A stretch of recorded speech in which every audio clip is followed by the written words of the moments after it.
Tema 13. La circulación real. 1. La circulación real, introducción. 2. Incorporación a la circulación. 3. Progresión normal. 3.1. Sentido de la circulación. 3.2. Posición en la calzada. 3.3. Disciplina de carril. 3.4. Utilización del cambio de velocidades. 4. La zona de incertidumbre. 5. Preferencia ante estrechamientos. 6. Desplazamientos laterales. 7. Marcha atrás. 8. Parada y estacionamiento. 8.1. Parada. 8.2. Estacionamiento. 9. Cambio de sentido. 1. La circulación real. Introducción. El alumno, en un lugar cerrado al tráfico o con escasa circulación, ha adquirido una cierta destreza en el manejo del vehículo y ha comprendido la importancia de la observación constante, de la necesidad de comunicación con los demás usuarios de la vía y el modo de hacerlo. A partir de ese momento va a enfrentarse con una auténtica circulación real, dentro de la cual mantendremos su trayectoria en algunos casos y en otros necesitará maniobrar. Maniobra. Es una alteración de la posición o trayectoria del vehículo no impuesta por la alineación de la vía, aunque sí puede venir impuesta por la señalización. Para circular deben recordarse las dos reglas sobre comportamiento práctico esenciales para llevar a cabo una conducción segura. Ver apartado 2.3 del tema 14 sobre conducción segura. Con el objetivo de que el alumno aprenda de forma efectiva a circular por la vía pública, deberán realizarse al menos ejercicios teóricos y prácticos relacionados con incorporación a la circulación, progresión normal, la zona de incertidumbre, preferencia ante obstáculos, desplazamientos laterales, marcha atrás, parada y estacionamiento y cambio de sentido. 2. Incorporación a la circulación. El alumno aprendió a poner el vehículo en marcha y manejar la dirección. En este momento inicia la marcha enfrentándose con un tráfico real. Las operaciones que para ello va a hacer son idénticas a las que haría en un lugar sin tráfico. Si hay que hacer una especial hincapié en la necesidad de una observación y señalización en su momento oportuno. El alumno se encuentra en el puesto de conducción convenientemente acomodado y con el motor en marcha. Es el momento de incorporarse a la circulación. Proceso. En primer lugar, debe observar, pues es primordial para su seguridad y la de los demás, dónde se halla, cómo es la vía, qué posición tiene el vehículo, cómo es la circulación en esta vía. ¿Se puede iniciar la marcha? En caso afirmativo, en segundo lugar, debe señalizar la maniobra a realizar y, por último, debe ejecutarla llevando a cabo las operaciones siguientes. 1. Pisar el pedal del embrague a fondo con el pie izquierdo. 2. Llevar la palanca de cambio a la posición de primera velocidad. 3. Realizar una última observación tanto hacia adelante como hacia atrás, volviendo la cabeza y observando directamente por encima del hombro si fuera necesario. 4. Soltar el pedal del embrague hasta el punto de fricción. 5. Desactivar el freno de estacionamiento en su caso, volviendo a colocar la mano en el volante lo antes posible. 6. En el supuesto de encontrarse en pendiente descendente, debe desactivarse antes de soltar el pedal de embrague hasta el punto de fricción. 7. Levantar el pie del pedal del embrague totalmente apoyando el pie en el piso al lado izquierdo del pedal y con el pie derecho acelerar suavemente. 8. Realizar los cambios de marcha oportunos y comenzar la progresión normal. El proceso de incorporación a la circulación descrito varía en determinados detalles en la función de si se realiza en línea, en ángulo y en pendiente ascendente o descendente. Se indican a continuación algunas particularidades. En línea. Cuando el profesor compruebe que el alumno arranca o inicia la marcha con suavidad, soltura y seguridad, deberá hacerle practicar la incorporación desde detrás de un vehículo estacionado en línea. En primer lugar, deberá maniobrarse con el vehículo dentro del espacio limitado de que se disponga, con el fin de dejarlo en posición de iniciar la incorporación y para ello deberá realizar marcha atrás. Importante. Antes de iniciar la marcha atrás, deberá cerciorarse de que puede hacerlo sin peligro para nadie y para ello adoptará una postura que le permita observar directamente la parte de atrás. Y si no observara bien, deberá comprobar descendiendo del vehículo que no hay impedimento alguno para realizar dicha maniobra. En ángulo. Igual a la incorporación en línea, aunque añadiendo algunas comprobaciones previas que dependerán del ángulo que forme el turismo con respecto al carril al que se pretende incorporar, de la anchura de la vía que se va a ocupar por dicho motivo, de la proximidad y características de los vehículos situados a ambos lados, la orientación, es decir, si está enfrente o a la acera o borde, y si tiene que iniciarse la maniobra con un movimiento de marcha atrás o por el contrario, se encuentra frente al carril que se pretende incorporar. Si la incorporación se realiza hacia adelante, se tiene una menor dificultad para la observación y mayor seguridad. Por el contrario, si se precisa salir hacia el carril marcha atrás, la observación puede ser muy dificultosa, como en el caso de estar entre dos vehículos mixtos o furgonetas. Se pueden contar con la colaboración de otra persona que indique cuándo puede iniciar el movimiento. Pendiente ascendente. La maniobra de arranque en rampa es semejante a la de arrancar en llano, pero en esta situación, lógicamente, la tendencia del vehículo es a irse hacia atrás. Consistirá en observar el tráfico, señalizar la maniobra, pisar a fondo el pedal del embrague con el pie izquierdo y manteniéndolo en esta posición en su caso, desplazar la palanca de cambio de punto muerto a la primera marcha si no estuviera seleccionada. ¿Alguna duda hasta aquí?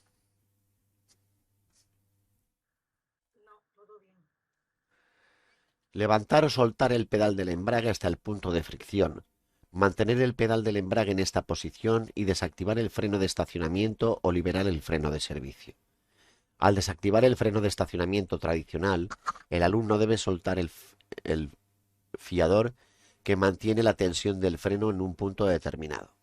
Como norma general, no es preciso acelerar para realizar las operaciones anteriormente descritas, pero naturalmente ello dependerá de la potencia del motor, masa del vehículo, relación de marcha, inclinación del terreno, etc. En todo caso, si fuera necesario acelerar, esta aceleración deberá ser la imprescindible para conseguir el desplazamiento del vehículo. Pendiente descendente. Las operaciones a realizar son las mismas que en pendiente ascendente, con la diferencia de que después de observar y señalizar se suelta o desactiva el freno en primer lugar para que adquiera una inercia, procediendo a continuación a pisar el embrague, seleccionar la marcha más adecuada, que en estos casos no siempre es la primera, soltar el pedal del embrague hasta el punto de fricción, terminar de soltar el pedal del embrague y acelerar para efectuar los cambios de marcha necesarios. ¿Dudas? De momento ninguna. 3. Progresión normal. Progresión normal consiste en la circulación del vehículo siguiendo el trazado de la vía y la corriente del tráfico, sin alteraciones relativas de su posición y adaptándose en cada momento a las circunstancias de dicha corriente. En progresión normal, el comportamiento del conductor viene determinado por la siguiente regla de seguridad: ocupar una posición adecuada en la calzada, circular a una velocidad adecuada a las características de la vía, a las circunstancias del tráfico, la calzada y la señalización, mantener la debida separación entre vehículos, realizar una observación constante del tráfico por delante, por detrás y por los costados. Para realizar la esencia de lo que denominamos progresión normal, se reseñan a continuación 4 aspectos fundamentales que el alumno debe tener en cuenta. 3.1. Sentido de la circulación. Las autoridades competentes en materia de tráfico, al regular la circulación para que ésta sea más fluida y segura, se ven obligados, especialmente en poblado, a establecer vías o calzadas de un solo sentido de circulación, prohibir la circulación por determinadas vías a todos los vehículos o solo a algunos, establecer sentidos obligatorios. Las vías pueden tener una o más calzadas. A su vez, cada calzada puede tener uno o dos sentidos de circulación. La vía de una sola calzada puede tener uno o dos sentidos de circulación. Las vías divididas en dos calzadas separadas por mediana o dispositivos análogos tienen, salvo señalización en contrario, dos sentidos de circulación. Los conductores deben utilizar la calzada de la derecha en relación al sentido de la marcha. En las vías de tres calzadas, salvo señalización en contrario, por la calzada central se circula en dos sentidos y por las calzadas laterales en uno solo. Nota. ¿Cuándo se puede saber si una vía o calzada tiene uno o dos sentidos de circulación? Para conocer cuándo una vía o calzada es de un solo sentido de circulación, el conductor debe fijarse en la señalización vertical y horizontal. En caso de duda, debe circular como si fuera de doble sentido de circulación. 3.2. Posición en la calzada. Es sabido que como norma general y muy especialmente en las curvas y cambios de rasante de reducida visibilidad, existe la obligación de circular por la derecha de la calzada y lo más cerca posible de su borde derecho, manteniendo de esta manera la separación lateral suficiente para realizar con seguridad el cruce con otros vehículos, si bien en ciertos casos podrá invadirse parcialmente la parte izquierda de la calzada.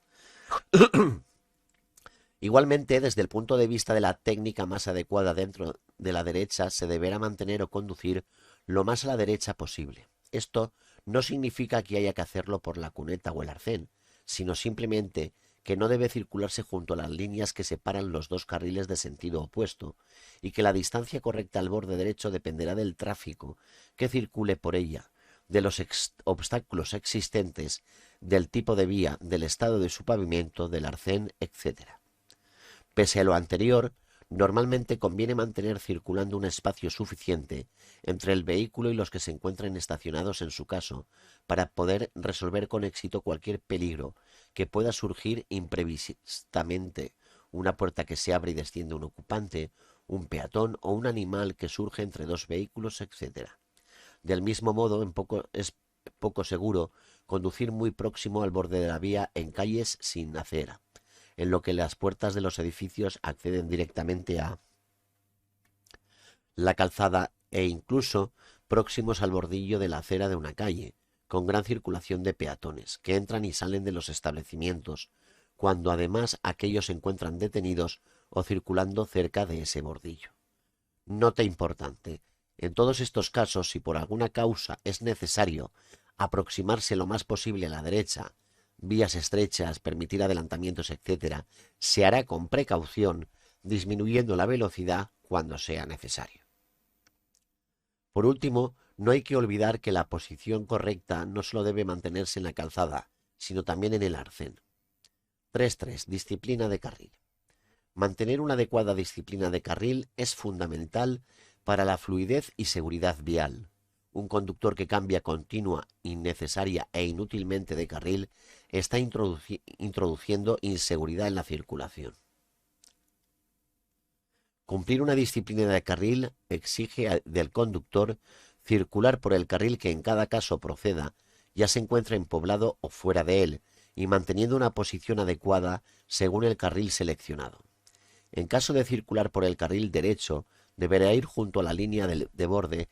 Si el carril es central, deberá permanecer lo más centrado posible en él, y si se trata de un carril izquierdo en vía de sentido único, aplicaremos una norma informal basada en el mismo principio en el que se basa la de circular junto al borde en el caso de circular por el carril derecho, el de mantener la mayor separación posible con el resto de los vehículos por razones de seguridad. Cambiar de carril únicamente en caso justificado, nunca caprichosamente. Circular en zigzag haciendo eses o cambiando innecesariamente de carril es peligroso y proporciona inseguridad a la circulación. Elegir el carril que en cada caso proceda con suficiente antelación y en el momento y lugar adecuados. La señalización horizontal, es decir, las marcas viales, cumplen dos importantes cometidos: obtener la mejor distribución posible del espacio de calzada y conducir y canalizar el tráfico en beneficio de la seguridad. Normalmente, todavía tiene distintos carriles, estén o no materializados. Cuando no estén materializados o las marcas se hayan borrado, un carril es el resultado de dividir mentalmente la anchura de la calzada por el número de filas o mejor de hileras de vehículos que no sean motocicletas que pueden circular en paralelo, haciendo de esto un verdadero hábito para pensar siempre en términos de carriles. Salvo que las marcas o señales indiquen otra cosa, el carril adecuado para circular es el de la derecha, fuera de poblado, en tanto las condiciones permitan hacerlo, e incluso aun cuando la vía tenga varios carriles por sentido de marcha, sin que esto supuesto convenga circular por el de la izquierda, por mucho que la marcha sea más rápida. Menciones especiales. Carriles reversibles, por lo que deberá prestar atención a las marcas viales a fin de comprobar si efectivamente el carril por el que circula tiene ese carácter, en cuyo caso se observarán atentamente los semáforos cuadrados o de carril para saber en qué sentido está abierta la circulación. Lo del aspa aquí es donde nos quiere decir lo del aspa roja, el aspa verde o la flecha inclinada. Abandonando inmediatamente el carril cuando la luz en forma de aspa del mencionado semáforo estuviera en rojo, y si se tratara de una flecha luminosa oblicua, blanca o amarilla, fija o intermitente, deberá cambiarse de carril lo antes posible hacia el lado que indique la flecha. Carriles de utilización en sentido contrario al habitual, y estos han sido establecidos por razones de fluidez de la circulación o por razones de obras o trabajos en la calzada, a los carriles adicionales y a los carriles para vehículos de alta ocupación, y de manera fundamental a la señalización de los mismos, y adecuar su comportamiento a lo establecido para cada uno de ellos.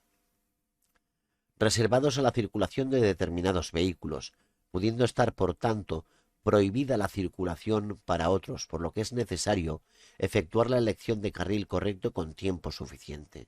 Carriles de aceleración y deceleración, y de su finalidad de acomodar en ellos la velocidad para afrontar las nuevas situaciones de tráfico a la que sea adecuada.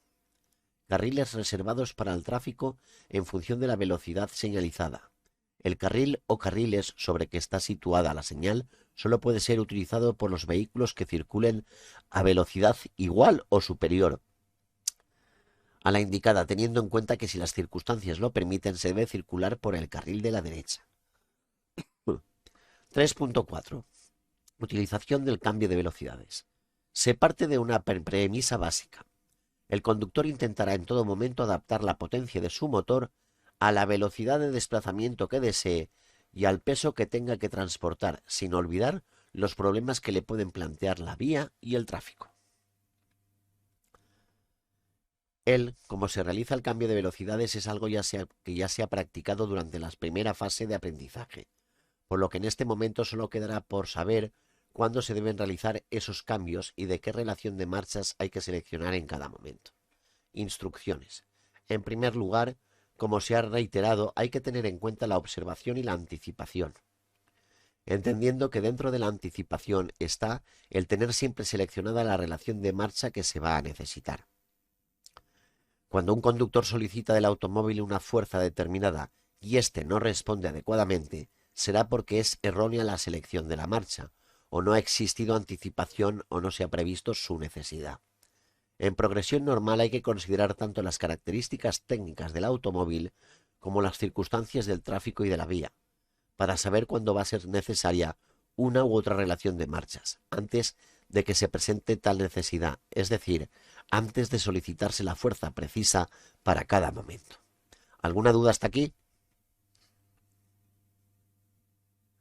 No, todo bien, Ángel. No sé que Alina tenga alguna duda. Por mí todo bien. No se debe retrasar el cambio de relación de marcha atrás hasta comprobar que el vehículo no funciona adecuadamente, para pasar entonces a otra. Ni cambiar demasiado pronto para evitar que se produzcan tirones. La observación del cuentarevoluciones puede indicar en todo momento cómo trabaja el motor para así poder anticiparse a su solicitud. Nota: si el vehículo no dispusiera de este dispositivo, será preciso estar pendiente del ruido de las vibraciones de la sensibilidad y respuesta del acelerador, para elegir el momento más adecuado para realizar el cambio de marcha, aunque el velocímetro también puede servir como indicador.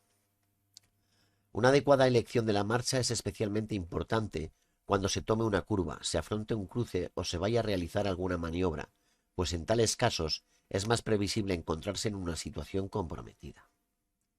4. La zona de incertidumbre. Los peatones, los vehículos y los animales que circulan por la vía están rodeados de un espacio al que se puede desplazar de un modo imprevisto, que se llama zona de incertidumbre.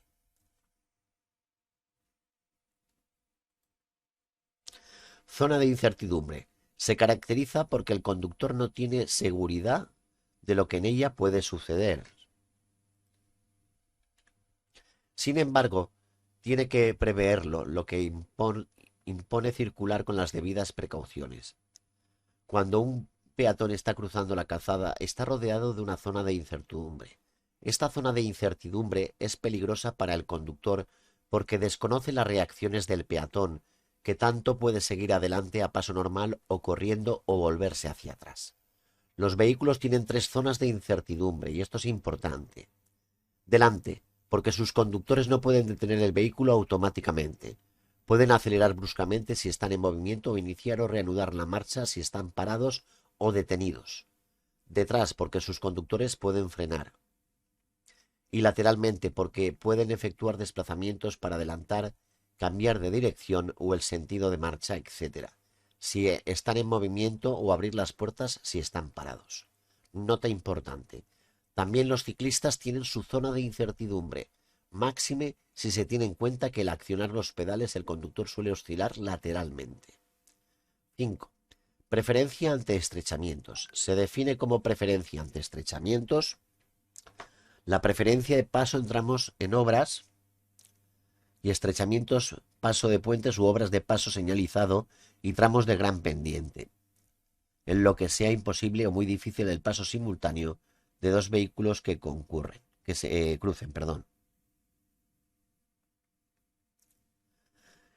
En aquellos tramos de la vía en los que por su estrechez no pueden cruzarse dos vehículos si no hay señalización expresa que otorgue preferencia de paso, es decir, la R5 y la R5 y la R6, la tendrá el vehículo que hubiera entrado primero, y si hubiera duda sobre este extremo, el que tenga mayor dificultad de maniobra. Sin perjuicio de lo que pueda ordenar el agente de la autoridad o, en su caso, el encargado de dirigir el paso de los vehículos por las obras, el orden de preferencia se establece en atención a la dificultad de la maniobra que se vean obligados a realizar teniendo en cuenta sus características.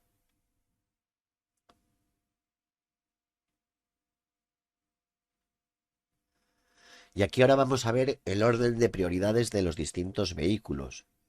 Yo los voy a leer todos, pero antes de nada, si cogemos el inicio de cada tipo de vehículo, es la frase de ve con Ali busca tu vestido. A. Vehículos especiales y en régimen de transporte especial que excedan de las masas o dimensiones establecidas en las normas reguladoras de los vehículos. B. Conjunto de vehículos excepto los contenidos en el párrafo D, es decir, los turismos con remolque de hasta 750 kilos. C. Vehículos de tracción animal. D. Turismos que arrastran remolque de hasta 750 kilogramos de masa máxima autorizada y autocaravanas. E. Vehículos destinados al transporte colectivo de viajeros. F. Camiones, tractocamiones y furgones. G. Turismos y vehículos derivados de turismos. H. Vehículos especiales que no excedan de las masas o dimensiones establecidas en las normas reguladoras de los vehículos cuadriciclos y cuadriciclos ligeros. I. Vehículos de tres ruedas, motocicletas con sidecar y ciclomotores de tres ruedas. Y J. Motocicletas, ciclomotores de dos ruedas y bicicletas. En algunos temarios está puesto del 1 al 10. Es más fácil aprenderlo del 1 al 10 las posiciones que con las letras. Cuando se trate de vehículos del mismo tipo o de supuestos no enumerados, la preferencia de paso se decidirá a favor del que tuviera que dar marcha atrás mayor distancia, y en caso de igualdad, del que tenga mayor anchura, longitud o peso máximo autorizado. Si se trata de tramos de gran pendiente, entendiendo por tales los que tienen una inclinación mínima del 7%, tendrá preferencia de paso el vehículo que circule en sentido ascendente, es decir, hacia arriba, a menos que pudiera llegar antes que el otro a un apartadero establecido al efecto. ¿Alguna duda? No, todo bien, Ángel. 6. Desplazamientos laterales. Durante la progresión normal pueden aparecer obstáculos que impidan seguir una trayectoria rectilínea y obliguen a modificarla. O bien, el conductor decide esta modificación voluntariamente para preseleccionar el carril adecuado por una u otra causa. A dichas modificaciones se las denomina desplazamientos laterales. Para poder ejecutar correctamente la maniobra de desplazamiento lateral, se deberá haberse observado previamente la situación por delante, valorando la proximidad y velocidad de los vehículos que se aproximan en sentido contrario, si fuera necesario invadir dicha zona, así como la de las que circulan detrás. Si se tratara de carriles del mismo sentido, habrá que prestar mayor atención a la observación del tráfico posterior, a través del espejo retrovisor, tanto interior como exterior, y principalmente a los vehículos que circulan por el carril que va a ser ocupado, intentando apreciar la diferencia de velocidad y el espacio disponible. Así pues, hay que tener presente que el desplazamiento lateral es una maniobra que, si bien como tal es sencilla de realizar, en una circulación real como la actual, en la que el tráfico es muy denso, se producirán una serie de problemas no fáciles de resolver. La observación debe ser múltiple, ya que es preciso acompasar o coordinar la distancia al obstáculo, si lo hubiera, con la velocidad de aproximación, utilizando el freno y las relaciones de marchas convenientes, de forma que en el momento oportuno se pueda realizar el desplazamiento lateral a la distancia y velocidad correctas, y de manera que ese desplazamiento sea progresivo y sin brusquedades, observando a través del espejo retrovisor de manera sucesiva rápidos vistazos para poder acomodar esta velocidad a la del tráfico, observando a través de ellos e intercalarse en el nuevo carril sin entorpecer ni sorprender a ningún usuario de la vía. Es decir, es preciso aplicar la regla de seguridad RSM, además de la observación frontal. R. Observación del tráfico posterior, y no solamente al que circula por el propio carril, sino también y principalmente el del carril al que se pretende desplazar, calculando el espacio que se va a necesitar y si es igual o superior al que disponemos, teniendo en cuenta además las diferencias de velocidad. S. Señalización de la maniobra que se pretende realizar una vez comprobado que es posible hacerla. Y M. Ejecución correcta del desplazamiento lateral. 7. Marcha atrás. Los vehículos están diseñados y construidos para circular hacia adelante. Y si bien es cierto que generalmente están provistos de un dispositivo para poder hacerlo hacia atrás, en esta una utilización excepcional que invierte el sentido de giro de las ruedas motrices, por lo que se hará solo en determinadas y concretas circunstancias, y en todo caso con la máxima precaución y durante el menor tiempo y espacio posible. Nota importante: como norma general nunca se circulará hacia atrás, salvo en los casos en que no sea posible marchar hacia adelante ni cambiar de dirección o sentido de la marcha, y en las maniobras complementarias de otra que sea imprescindible realizar este movimiento, y siempre, como ya se ha comentado, con el recorrido mínimo indispensable para efectuarla. Particularidades al circular marcha atrás. El automóvil está pensado, diseñado y fabricado para circular hacia adelante. El conductor se ve obligado a actuar y a adoptar una posición extraña, incluso incómoda, para realizar la marcha atrás. La observación plena hacia atrás se dificulta enormemente en algunas ocasiones, bien por ser un vehículo de carga, por llevar reposacabezas o porque la luneta trasera es de un tamaño muy reducido o está muy elevada, etc.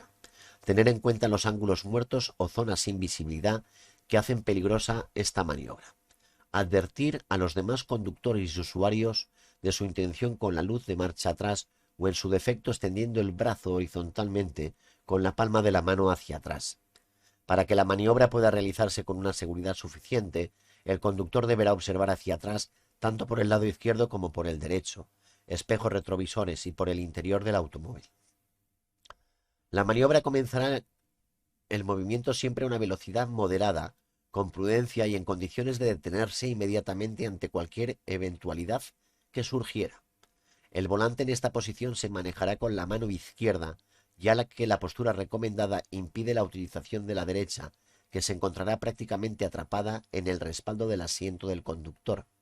En el caso de duda o dificultad en la observación o de la posibilidad de realizar la marcha atrás, será preciso descender del automóvil y realizar las comprobaciones necesarias o ejecutar la maniobra con la ayuda de otra persona. También se puede realizar la marcha atrás con ambas manos en el volante y observando a través de los espejos retrovisores. Parada y estacionamiento.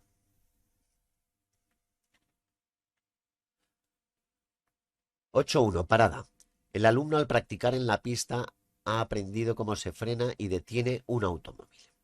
En vías abiertas al tráfico, la actuación será la misma, si bien antes de efectuarse la parada, deberá estudiar y analizar la circulación, elegir el momento oportuno, el lugar adecuado, comprobar y observar a través del espejo retrovisor, señalizar oportuna y convenientemente, comenzar a realizar las operaciones necesarias para reducir la velocidad y parar en el espacio o lugar previamente seleccionado.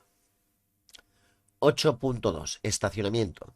En general puede decirse que es posible estacionar el automóvil de dos formas, en línea o cordón, es decir, paralelamente al bordillo o acera y en batería que podrá ser perpendicular a la acera o bordillo, 90 grados o con cierta inclinación, 30, 45 y 60. Y esto puede ser pregunta de examen, chicos, compañeros. En primer lugar, para poder seleccionar el lugar donde estacionar, es conveniente circular a una velocidad moderada. En el caso de estacionamiento en línea, se observará el tráfico posterior a través del espejo retrovisor, señalizando el momento oportuno, la intención de estacionar y valorar el espacio disponible y actuar consecuentemente. Siempre que sea posible, se entrará directamente en el hueco espacio seleccionado. Esto permite dejar libre el carril con el mínimo entorpecimiento al tráfico. En caso de no ser posible por ser el espacio disponible el justo para parar o estacionar, se detendrá el automóvil una vez rebasado el hueco en el que va a introducirse, pero lo más cercano posible para que el recorrido marcha atrás sea mínimo. Se iniciará la maniobra ejecutando el movimiento de marcha atrás para entrar en el estacionamiento sin interrupciones para dejar lo antes posible libre el carril que se está ocupando, siendo ya en el interior del espacio elegido donde deben realizarse los movimientos necesarios para dejar el automóvil centrado y lo suficientemente arrimado al bordillo, de forma que no ocupe parte del carril de circulación, entorpeciendo al tráfico y, si fuera posible, sin que sobresalga de la alineación del carril de del resto de los vehículos. No se hubiera en ningún momento al bordillo o acera y menos se dejará el vehículo ocupando parte de esta, salvo que esté expresamente señalizado, dificulte o no el paso de los peatones.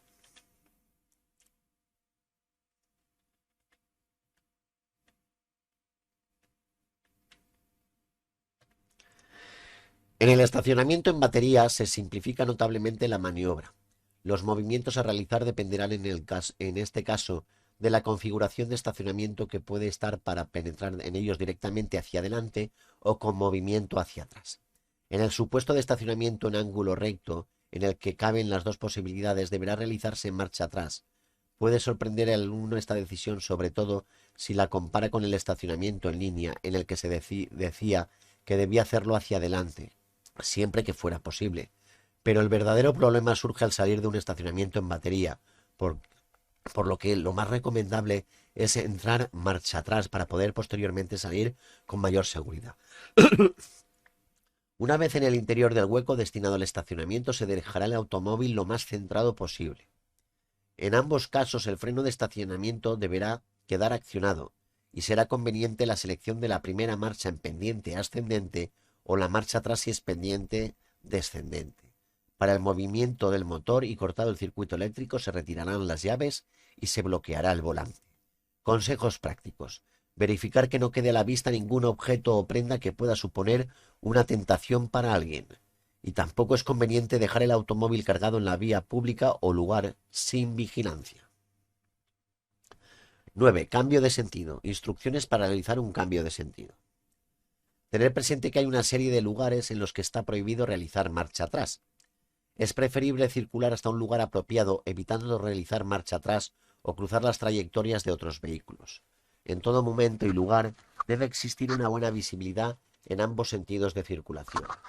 Dicha visibilidad deberá alcanzar una mayor extensión conforme sean mayores las velocidades que se alcancen a fin de poder realizar la maniobra con toda seguridad. El conductor que pretenda invertir el sentido de su marcha tras elegir el lugar adecuado advertirá su propósito con la antelación suficiente. Cerciorarse de que no se va a poner en peligro ni obstaculizar a otros usuarios de la vía. En caso contrario, abstenerse de realizar la maniobra y esperar el momento oportuno para efectuarla. Si la permanencia del vehículo en la calzada impidiera continuar la marcha de los vehículos que circulan detrás, el conductor deberá sacar el vehículo de la calzada por el lado derecho, si fuera posible hasta que las condiciones de la circulación le permitan efectuar la maniobra. ¿Alguna duda, compañeros? No, todo bien, Ángel. Vale, pues hasta aquí el tema de hoy. Lo único que os pido que os suscribáis y le deis a la campanita. Muchas gracias.